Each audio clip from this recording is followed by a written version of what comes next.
Hi, today we'll recap the story of the 2016 movie Doctor Strange. It begins with a brilliant neurosurgeon whose life changes after a car accident leaves him unable to perform surgeries due to an arm injury. In his search for healing, he discovers mystical powers that allow him to save lives in a new way. The story opens at a Buddhist temple library where several villains, led by Caecilius, attack the librarian and steal pages from the ancient Book of Cagliostro. As they attempt to escape, a mysterious woman in a yellow cloak appears, warning them of the danger the stolen spell will cause. She follows them into a mirror dimension, altering the laws of physics to battle the villains. Despite her power, Caecilius and some of his followers manage to escape through a portal, and she returns to the real world. Meanwhile, we are introduced to Dr. Stephen Strange, a highly skilled neurosurgeon who thrives on impressing his colleagues. While performing a complex surgery, he's interrupted by his colleague, Christine, who asks him to save a patient with a brain injury. Confident and brilliant, Strange successfully removes the bullet and saves the patient, though Christine warns him not to be overly arrogant. It's revealed that the two used to date, but their relationship ended due to his ego. Later, Strange invites her to a conference, but she declines. Undeterred, Strange heads out in his Lamborghini, speeding recklessly while reviewing brain scans of potential new patients. Distracted, he loses control of the car and crashes off a cliff. He wakes up in a hospital, gravely injured and devastated to find that his hands have been severely damaged, ending his surgical career. Christine stays by his side, assuring him that he'll survive, but his journey has only just begun.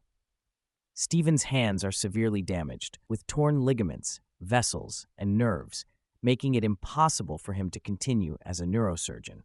Distraught, he examines his trembling hands, convinced that he could have performed the surgery himself more successfully. Despite spending large sums of money on surgeries and rehabilitation, his hands remain weak. His therapist encourages him by telling the story of a patient who, after a spinal injury, left him paralyzed from the waist down, made a full recovery and regained his ability to walk. Skeptical, Stephen asks to see the patient's medical records, which the therapist agrees to provide. As Stephen struggles with everyday tasks like shaving and writing, his request for another surgery is denied, fueling his frustration. He lashes out at Christine, who brings him food and tries to comfort him, urging him to find meaning in life beyond work. In anger, Stephen insults her and drives her away.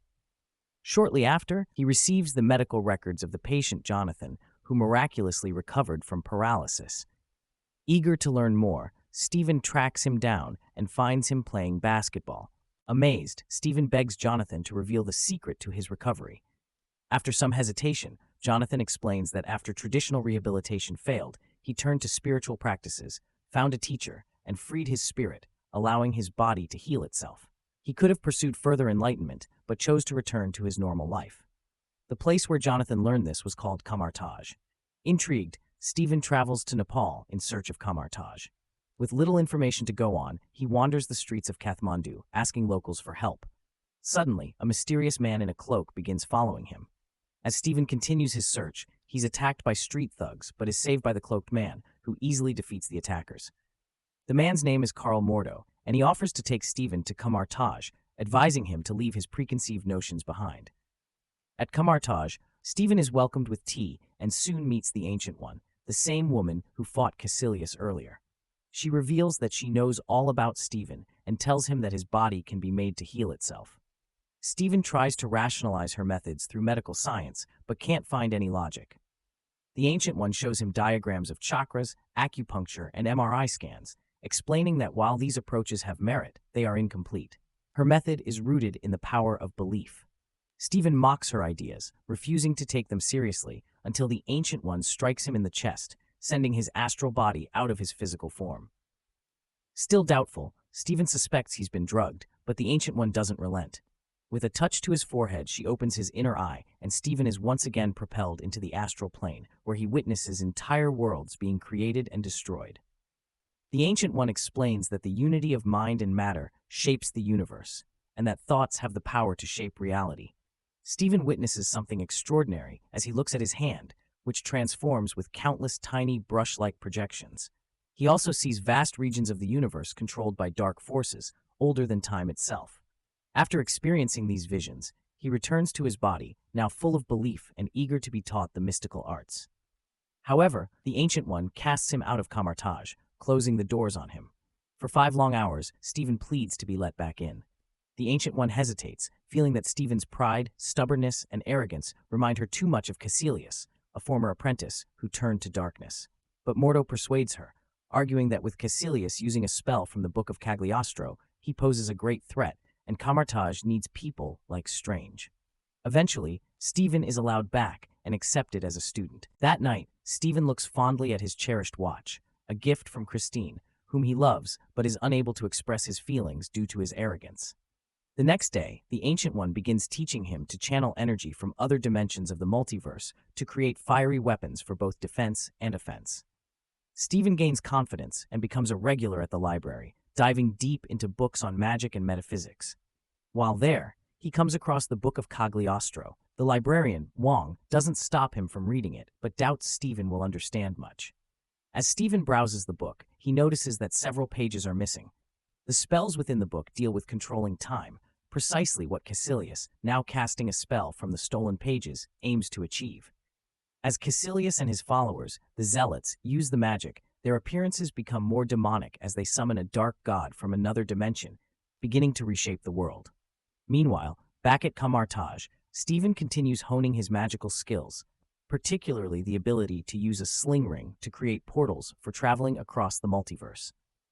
Doubtful of his success due to his injured hands, the Ancient One challenges him to put aside his ego and surrender to the elements. She transports him to the top of Mount Everest and leaves him there, forcing him to create a portal to return. With the pressure mounting, Stephen succeeds. He later uses this new ability to sneak books from the library that Wong hasn't yet allowed him to read. Impressed by Stephen's progress, the Ancient One introduces him to the mirror dimension, a safe realm where reality isn't affected, making it ideal for practice. She explains that the mages of Camartage not only expand their consciousness, but also defend against countless threats from other dimensions. However, she withholds some details to avoid overwhelming him. In time, Stephen learns more about Caecilius and discovers that the villain turned to darkness after losing faith in the Ancient One, whose secrecy, especially about her true age, breeds mistrust. As Stephen masters the creation of magical weapons and other spells, he often thinks of Christine, writing her emails that go unanswered, missing her more than he can admit. One day, Stephen sneaks into the library and begins reading the Book of Cagliostro. There, he discovers a powerful magical artifact, the Eye of Agamotto, and uses it to experiment with time manipulation. He practices on an apple, watching it shift from fresh and whole to a decayed core and back again. Intrigued, Stephen uses the same spell on the torn pages from Cagliostro's book, restoring them to their original place. As he reads on, he learns about Dormammu, a god who rules the dark dimension and can grant eternal life. When Stephen activates the spell, reality around him starts to warp, but he's interrupted by Wong and Mordo, who rush in. They inform him that he almost disrupted the time matrix, a forbidden act that can create temporal loops, anomalies, and voids, trapping someone in an endless cycle. Realizing Stephen's growing knowledge, they explain the true role of the sorcerers. Long ago, the supreme sorcerer Agamotto built 3 sanctuaries, located in New York, London, and Hong Kong, that form a protective shield around Earth from cosmic threats. Sorcerers guard these sanctuaries from uninvited forces, including Dormammu, who desires Earth and rules the dark dimension known as the anti-time. It becomes clear that Caecilius stole the pages to summon Dormammu to Earth. Alarmed, Stephen tries to leave, explaining that he only sought to heal his hands, not engage in magical warfare. Just as he attempts to exit, news arrives that the London sanctuary has fallen, and Caecilius has taken control.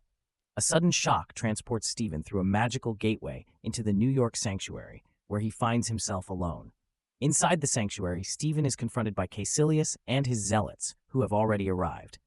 The guardian of the sanctuary fights them bravely, but is soon defeated, leaving Stephen to face the threat alone. Although his combat skills are still developing, he manages to hold his own. Caecilius creates a mirror dimension, complicating Stephen's defense, but it also helps him banish the zealots to other dimensions through the sanctuary's portals. In the midst of the chaos, a powerful artifact, the Cloak of Levitation, comes to Stephen's aid, guiding him and helping him restrain Caecilius in a metal contraption that limits his movement. Caecilius, now restrained, delivers cryptic speeches about how the many will become one, and tries to lure Stephen to the dark side, arguing that Dormammu offers freedom from time and eternal life to all. He claims that even the Ancient One benefits from Dormammu's power, which is why she has lived for centuries, defying the laws of nature. Despite Caecilius's tempting promises, Stephen sees through his deception and realizes that serving Dormammu has turned him into a ruthless criminal, making the dark god untrustworthy. Suddenly, one of the surviving zealots attacks Stephen from behind, severely wounding him. The cloak of levitation immediately immobilizes the attacker, giving Stephen a chance to escape. He creates a portal and rushes to the hospital, where he finds Christine. Together, they make their way to the operating room, and Christine tries to save Stephen's life. As Stephen loses consciousness, his astral form separates from his body. As a ghost, he instructs Christine on how to save him, and although she is terrified, she manages to keep her composure and continues to treat him. Meanwhile, the zealot also separates his astral form and follows Stephen to the hospital, where an intense battle ensues between the two astral bodies. Their conflict disrupts the hospital's power, sending them crashing through walls. At one point, Stephen's physical heart stops, and Christine manages to revive him with a defibrillator, pulling him back from the brink. In his astral form, Stephen uses the powerful surge of electricity to enhance his attacks on the enemy. After a second shock, the villain is thrown back in both his astral and physical forms. Meanwhile, Stephen regains consciousness on the operating table. Christine stitches his wound, scolding him for disappearing so long, only to suddenly show up like this. Finally, Strange musters the strength to apologize to Christine for his past rude words and arrogant behavior. He explains his time at Camartage, but Christine dismisses it as a cult. Stephen laughs and jokingly says he needs to attend a cult meeting, then demonstrates a portal to the temple before stepping through it, leaving Christine no choice but to believe him. At the temple, Strange dons his cloak but realizes that Caecilius has escaped. Mordo and the Ancient One arrive, and Stephen explains that Caecilius is shattering the universe beyond even the mirror dimension, violating the laws of nature. Impressed by Strange's efforts, the Ancient One suggests that he take up the role of Master of the New York Temple and defend it. However, Stephen protests, saying he is a doctor for first and doesn't want to deal with people, even criminals. The Ancient One interprets this as selfishness, not compassion. In response, Strange accuses her of hypocrisy, pointing out that she has violated natural laws by drawing power from Dormammu to extend her own life. The Ancient One offers no defense, artfully dodging the accusation. Left alone in the New York Temple, Stephen and Mordo are soon confronted by the return of the Zealots. Strange quickly activates the mirror dimension to prevent the villains from harming anyone in the real world. But because of Caecilius's connection to Dormammu, his power grows stronger in the mirror dimension, making him nearly invincible. He sets deadly traps for Stephen and Mordo, warping reality in every direction. Struggling to maintain their balance, the two are forced to run across shifting, unstable structures. Caecilius eventually catches up with Stephen, preparing to strike him down. At that moment, the Ancient One arrives in the mirror dimension. A mark of Dormammu is visible on her forehead, which shocks Mordo and makes him feel deeply betrayed. The Ancient One urges Caecilius to reconsider, warning that the eternal life Dormammu promises is actually a curse, not salvation. But Caecilius refuses to believe her and attacks. He manages to wound his former mentor and uses a portal to throw her down. Without hesitation, Stephen follows, determined to save her.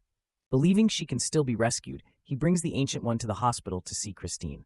Despite his trembling hands, which prevent him from operating, Stephen guides the procedure. Suddenly, Stephen sees the Ancient One's astral form leaving her body. His astral form follows her, pleading for her to return. However, the Ancient One is weary from her long life and is ready to move on, eager to discover what comes next. She explains that she extended her life not out of selfishness, but to continue protecting the world. She also reveals that she didn't heal Jonathan's paralysis. She merely taught him to channel cosmic energy through his body, enabling him to walk with magic.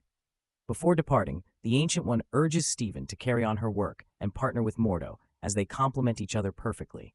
With a final squeeze of his hand, she fades away. Returning to Christine, Stephen embraces her, acknowledging her earlier wisdom, that there's more to life than just work, and that saving people comes in many forms. Christine, moved to tears, kisses him on the cheek before heading to another operation. Stephen, meanwhile, prepares himself for the looming battle. Meanwhile, Caecilius and the Zealots appear near the Hong Kong temple. The mages of Camartage, along with Wong, rush to defend it. As the battle for the temple unfolds, Stephen arrives at the ruins of the New York Temple, ready for the fateful confrontation. A frustrated Mordo blames the Ancient One for the world's downfall, claiming her hypocrisy drove Caecilius to the dark side and led him to summon Dormammu to Earth. Strange urges Mordo to stay focused and fight.